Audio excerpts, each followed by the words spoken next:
His name is Elon Musk. He saved free speech. He created কিছুদিন আগেও ঘনিষ্ঠ ছিল বেশ, তবে এখন যেন বিপরীত মেরুতে অবস্থান। কিন্তু হঠাৎ কি হলো প্রেসিডেন্ট ডোনাল্ড ট্রাম্প ও প্রযুক্তি টাইকন ইলন মাস্কের? কেন দ্রুত বদলে যাচ্ছে তাদের সম্পর্কের রং? এআই প্রজেক্ট স্টারগেট ও ব্রিটিশ প্রধানমন্ত্রী কিয়ার স্টারমারকে নিয়ে তাদের দৃষ্টিভঙ্গি পার্থক্য নিয়ে বিভিন্ন মহলে চলছে আলোচনা। ট্রাম্প প্রশাসন যুক্তরাষ্ট্রে এআই অবকাঠামো নির্মাণের জন্য একটি বড় প্রজেক্ট হাতে নিয়েছে, যার নাম দেওয়া হয়েছে স্টারগেট। এই প্রকল্পে অংশ নিচ্ছে ওপেন এআই, সফটব্যাংক এবং ওরাকেলের মতো বড় কোম্পানিগুলো। সিএনএন-এর প্রতিবেদন অনুযায়ী এই 3 কোম্পানি মিলে প্রাথমিকভাবে $100 বিলিয়ন বিনিয়োগ করার পরিকল্পনা করেছে এবং ভবিষ্যতে এই বিনিয়োগ $500 বিলিয়ন পৌঁছাতে পারে বলে মনে করেন তারা। তবে এই প্রকল্পের তীব্র সমালোচনা করেছেন ইলন মাস্ক। তিনি সামাজিক মাধ্যম এক্সে পোস্ট করে বলেছেন, এই কোম্পানিগুলোর কাছে প্রজেক্ট বাস্তবায়নের জন্য নেই প্রয়োজনীয় অর্থ। তিনি বিশেষ করে সফটব্যাংকের কথা উল্লেখ করে বলেন, তাদের কাছে রয়েছে $10 বিলিয়ন কম অর্থ। মাস্কের মতে এই প্রকল্পটি বাস্তবসম্মত নয় এবং এতে বিনিয়োগের পরিমাণ অতিরঞ্জিত। মাস্কের এই সমালোচনার পেছনে রয়েছে আরও একটি কারণ।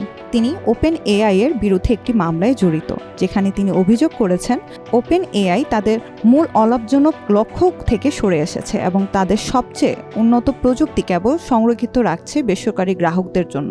তবে মাস্কের সমালোচনার জবাব দিয়েছেন ওপেন এআই এর সিইও স্যাম অল্টম্যান। তিনি বলেছেন, মাস্কের দাবি ভুল। এ প্রকল্প দেশের জন্য অনেক বড় কিছু বয়ে আনবে। বুঝতে পারছি দেশের জন্য যা ভালো তা সবসময় আপনার কোম্পানির জন্য আদর্শ নাও হতে পারে, তবে আশা করব এক্ষেত্রে আপনি দেশকে অগ্রাধিকার দিবেন।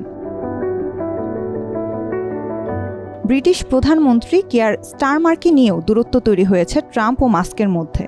গেল শনিবার এয়ারফোর্স ওয়ানে সাংবাদিকদের সঙ্গে কথা বলতে গিয়ে ট্রাম্প জানান, স্টারমারের সঙ্গে তার সম্পর্ক খুব ভালো। সেপ্টেম্বরে নিউ ইয়র্ক সিটিতে ট্রাম্প টাওয়ারে তাদের মধ্যে 2 ঘন্টা ডিনারও হয়েছিল। তিনি স্টারমারের প্রশংসা করে বলেন, স্টারমার এমন একজন মানুষ যাকে তিনি সত্যিই পছন্দ করেন। যদিও স্টারমার উদারপন্থী, যা ট্রাম্পের দৃষ্টিভঙ্গি থেকে কিছুটা আলাদা, তবুও তিনি মনে করেন স্টারমার ভালো কাজ করছেন।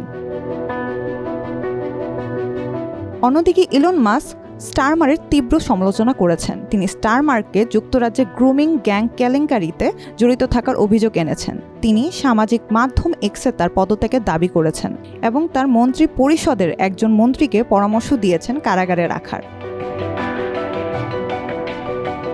যদিও স্টারমার মাস্কের অভিযোগগুলোকে প্রত্যাখ্যান করেছেন। তিনি বলেছেন, মাস্ক ডানপন্থী জনতাবাদী রিফর্ম ইউকে পার্টিকে সমর্থন করেন এবং মিথ্যা তথ্য ছড়াচ্ছেন। 14 বছর কনজারভেটিভ পার্টির শাসনের পর স্টারমার জুলাই মাসে যুক্তরাজ্যের প্রধানমন্ত্রী নির্বাচিত হন।